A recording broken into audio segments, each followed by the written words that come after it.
ವಿಚಾರಕ್ಕೆ ಸಂಬಂಧಪಟ್ಟಂತೆ ಯಾಕೆ ಸಾವಾಗಿದೆ ಅಂತ ಪರಿಶೀಲನೆ ಮಾಡ್ತೀವಿ ಅಂತ ಬೆಂಗಳೂರಲ್ಲಿ ಸಿಎಂ ಸಿದ್ದರಾಮಯ್ಯ ಹೇಳಿಕೆ ಕೊಟ್ಟಿದ್ದಾರೆ. ಬಾಣಂತಿಯರ ಸಾವಿನ ಬಗ್ಗೆ ಚೆಕ್ ಮಾಡುತ್ತೇನೆ, ಡ್ರಗ್ ಕಂಟ್ರೋಲರ್ ಅನ್ನ ಸಸ್ಪೆಂಡ್ ಮಾಡಿದ್ದೆ, ಈಗಾಗಲೇ ಮೀಟಿಂಗ್ ಮಾಡಿ ಅಧಿಕಾರಿಗಳಿಗೆ ಸೂಚನೆ ಸಹ ಕೊಡಲಾಗಿದೆ. ಅಂದ್ರೆ ಯಾಕೆ ಸಾವಾಗಿದೆ ಅನ್ನೋದರ ಬಗ್ಗೆ ಪರಿಶೀಲನೆಯನ್ನ ಮಾಡ್ತೀನಿ ಅಂತ ಸಿಎಂ ಸಿದ್ದರಾಮಯ್ಯ ಹೇಳಿಕೆ ಕೊಟ್ಟಿದ್ದಾರೆ. ಬಾಣಂತಿಯರ ಸಾವಿನ ಬಗ್ಗೆ ಚೆಕ್ ಮಾಡ್ತೀನಿ, ಡ್ರಗ್ ಕಂಟ್ರೋಲರ್ ಅನ್ನ ಈಗಾಗಲೇ ಸಸ್ಪೆಂಡ್ ಮಾಡಿದ್ದೆ, ಈ ಬಗ್ಗೆ ಅಧಿಕಾರಿಗಳಿಗೂ ಸಹ ಸೂಚನೆ ಕೊಟ್ಟಿದ್ದೆ, ಆದ್ರೂ ಸಹ ಸಾವಾಗಿದೆ, ಇದರ ಬಗ್ಗೆ ಪರಿಶೀಲನೆ ಮಾಡ್ತೀನಿ ಅಂತ ಸಿದ್ದರಾಮಯ್ಯ ಹೇಳಿಕೆ ಕೊಟ್ಟಿದ್ದಾರೆ.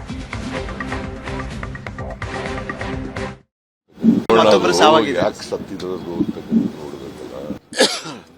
ಬಾಣಂತಿಯವರು ಅನೇಕ ಕಡೆಗಳಲ್ಲಿ ಸಾಯ್ತಾರೆ. ಗೊತ್ತಯ್ಯ, ನನಗೆ ಮೀಟಿಂಗ್ ಮಾಡಿದ್ದೀನಿ, ಮತ್ತೆ ಹೇಳ್ತೀವಿ.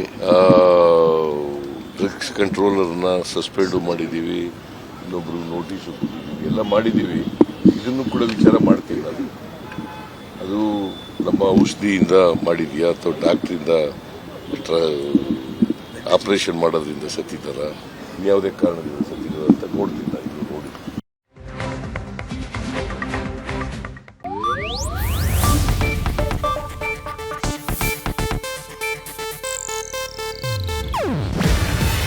ಇದು ಏಷ್ಯಾನೆಟ್ ನ್ಯೂಸ್ ನೆಟ್ವರ್ಕ್ ಪ್ರಸ್ತುತಿ. ನೀವು ನೋಡ್ತಿದ್ದೀರಾ ಏಷ್ಯಾನೆಟ್ ಸುವರ್ಣ ನ್ಯೂಸ್.